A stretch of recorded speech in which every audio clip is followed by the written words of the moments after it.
अगर एक ही ज्ञान ही एक ही है तो इतने जनों को इतने तरह के ज्ञान बांटने की क्या जरूरत है।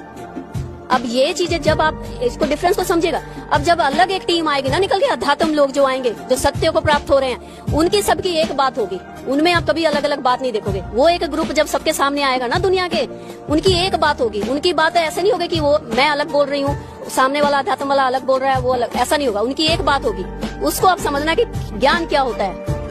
लेकिन इन लोग की अलग अलग बात कैसे, फिर इन लोग आपस में क्यों जुड़ रहे हैं? अगर इन लोग की बात ही मतलब एक है तो फिर तो एक ही बात होनी चाहिए ना।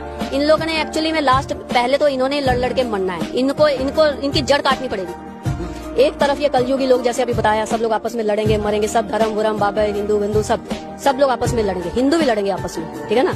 उसके बाद में ये सब लास्ट में लड़ के जब इनको किसी एक को समझ में आएगा ना, भाई हम जो लड़ रहे हैं ना, हम तो सब एक हैं, हाँ सब एक हैं। वो जब एक वाली स्थिति आएगी ना, वहाँ पर आप समझ लो सब जो सतयुग में वही लोग जाएंगे अध्यात्म को जो प्राप्त है। मतलब सतयुग लड़ेगा मतलब क्या, वो जो अध्यात्म वाले लोग होंगे ना, वही तो इन सबको खत्म कर देंगे। हाँ, ये अपने आप ऐसे ही मर जाएंगे। खत्म मतलब क्या, ऐसे थोड़ी कि किसी को चोट पहुंचानी है, कोई किसी को हाथ भी नहीं लगाएगा। लेकिन वो परमात्मा का खेला ही ऐसा होगा कि कोई हादसा हो जाएगा, कोई सुनामी आ गई, कोई बाढ़ आ गया, कोई एक्सीडेंट हो गया, ऐसे करके होना है। कोई किसी को पता भी नहीं चलेगा कौन सी घटना कैसे हो गई। सच है, उसको तो आप लोग छुपा रहे हो। आप जो जी रहे हो ये तो दिखावे की दुनिया है। आप तो एक ओढ़ रहे हो ना, एक मास्क ओढ़ के अच्छे बनने की कोशिश कर रहे हो। अच्छा नहीं बनना, जो आप हो, चाहे अच्छे हो, बुरा भी उसका परमात्मा का, अच्छा भी उसका, दोनों चीजों को आप जियो।